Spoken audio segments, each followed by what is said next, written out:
Hi, Mystery Recapped here. Today, I am going to explain the 5th and 6th episodes of the South Korean survival drama Squid Game, called A Fair World and Gonbu. Spoilers ahead, watch out, and take care. In the previous episode, Gi-yoon's team was about to lose the game of tug-of-war, so Sang-woo thought of a last-minute plan. He asked everyone to loosen their grip on the rope for a few seconds so their opponents would fall down. As they do, Gi-yoon, who is at the front, almost falls off the bridge. But the plan works, and their opponents trip and fall, losing their hold on the rope. The team uses this opportunity to pull the rope harder than ever and finally wins the game. They lie on the ground in exhaustion, feeling the adrenaline rush in their bodies. While returning back to their room, the girl who Sae-byok had recruited, Ji-young, makes fun of a team member who happens to be a priest. They return to the room to see Deok-soo's team talking to each other. Min-yo stares at the man, subtly telling him she doesn't need him anymore. The group then sits together while talking. Min-yo tries to charm everyone, so they will favor her. She also belittles Ali for being a foreigner and asks to see his passport. As they talk, it is announced that the lights will be off in some minutes. They know people might start killing at night, so the group plans to make a barricade and stay awake in pairs to keep watch. As they try to build a safe zone using the bunk beds, Deok-soo approaches Gi-yoon and makes fun of him for thinking the beds can stop them from being killed. Gi-yoon, on the other hand, warns him of his own team members. He thinks since Deok-soo has been ordering them around, he might be their first target. His words get into Deok-soo's head, so he tells his team that they won't be killing tonight. Inam offers to be the first one to keep watch, saying that old people do not need to sleep. But the kind man is told to shut up by a new member, because they cannot keep an old man as a guard. Soon, the lights go out, and Sang-woo and Ali stay awake to guard the others. Ali thanks Sang-woo for saving his life today, and hands him a cob of corn that he had saved for him. Sang-woo breaks it in half, and the two enjoy the corn together while talking. He asks Ali to call him Hyun, which means big brother in Korean. They share stories about how they ended up in the game. After a while, Sang-woo wakes Gi-yoon to swap the duties. Deok-soo also can't seem to fall asleep, for fear of being killed himself. Meanwhile, the police officer Jun-ho is taken to the room where some staff secretly harvest the dead player's organs. He finds out that the man he killed on the ship was also involved in the secret program. The doctor is there too, performing the procedures. He gets into an argument with the staff for being slow. Back in the room, Inam joins Gi-yoon to keep watch. Gi-yoon tells him how he was not paid for 10 years worth of work because the car company he worked at was at a loss. Inam sympathizes with him and starts crying all of a sudden. Gi-yoon tries to calm him and realizes that the old man has a fever. He makes him lay down, but doesn't have water to help reduce his fever. Sae-byok offers him some, and the two put Inam to sleep. It is now their turn to keep watch. Meanwhile, the doctor finishes harvesting the organs and hands them to Jun-ho and another staff member, who are supposed to dive underwater and give them to the buyers in the sea. After they leave, he asks the others about tomorrow's game, but it turns out even they do not know what it will be. The doctor freaks out, saying that he will be killed if they do not tell him. He holds one of them hostage and asks the other staff to figure out about the game. They get into a fight, leading the doctor to run out to the hallways, but he gets lost in the maze and doesn't know how to return. A staff member follows him to the playground where the game Honeycomb was played. He asks the doctor to calm down because if they are caught, all of them will be killed. The doctor asks him to show his face so that he can trust him. The two are talking when suddenly, the overseer of the facility shoots the staff member. He then says that he doesn't care what the staff does with the dead bodies, but they aren't allowed to tell the players about the games. That ruins the main essence of the facility, which is equality. He then kills the man, while the other staff shoots the doctor dead.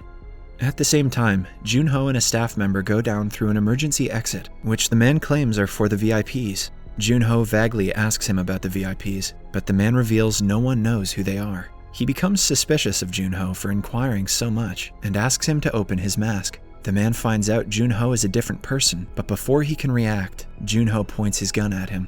He inquires about his brother, but the man doesn't know anything about him, but he tells him about the player's information file in their overseer's room, where he can find his brother's information. A secret stairway that leads him to the overseer's room lies nearby. Jun-ho shoots the man dead and enters the overseer's room. After he is gone, the overseer and the staff come downstairs to see the man who was killed by Jun-ho.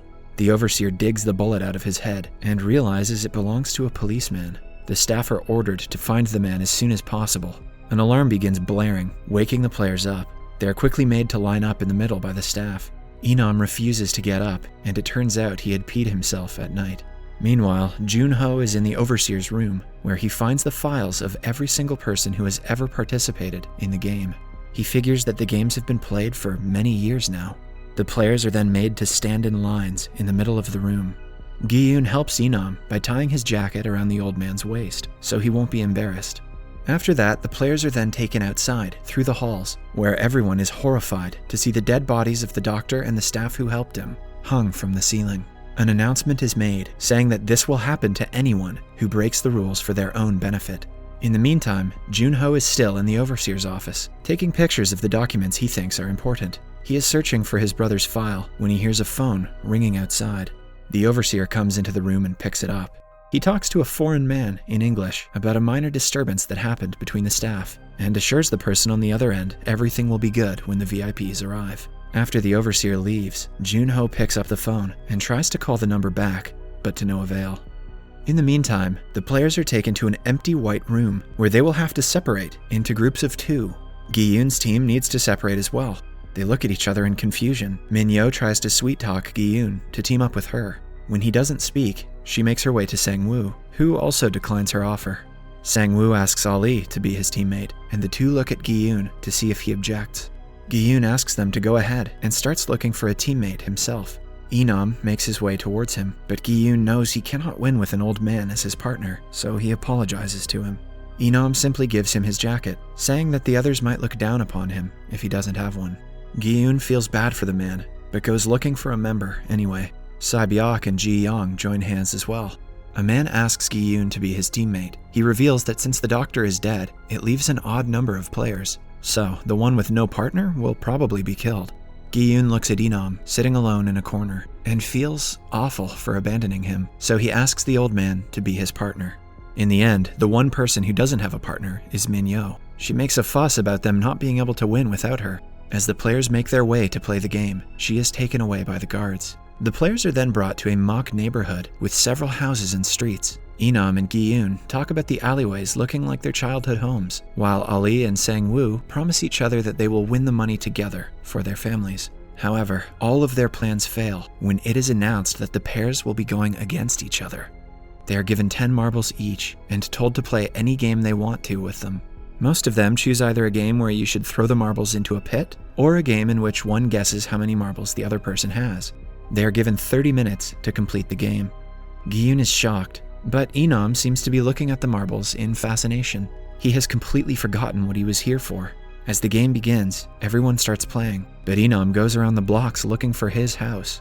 Gi-yoon tries to stop him, but he doesn't want to play the game, saying that it is childish. At last, Gi-yoon slams the old man to the wall in frustration, knowing that both of them will die if they do not play. Enam trembles in fear and accepts. At the same time, Ali and Sang-woo, who treat each other like brothers, have to go against each other now. Ali doesn't want to play the game, but Sang-woo insists that they do, or else both of them will lose. Ali doesn't even know how to play it, so Sang-woo teaches him. One of them will have to keep a certain number of marbles hidden in a fist. The other will guess if the number of marbles in their fist is odd or even. If the guess is correct, all the marbles the person is holding will go to the person who made the correct guess. The two start playing, and Ali makes the right guess at first, taking 2 of Sang-woo's marbles. Eventually, Ali wins all of Sang-woo's marbles, except for 1. When people start dying, Sang-woo claims that he has a way they can both win. An innocent Ali, who doesn't want to be the reason Sang-woo dies, listens to his plan. Sang-woo claims that at the end of the game, people are not going to agree on a winner because they will nitpick the rules. The staff will then have only one way to continue, that is, to make one team go against another. So, they make a deal to go around the playing zone, looking for the players who are older so they can go against them at the end. Ali still doesn't understand Sang-woo's plan, but agrees to do whatever he wants because he trusts him. Sang-woo also makes him wear his marble bag on his neck so no one can snatch it.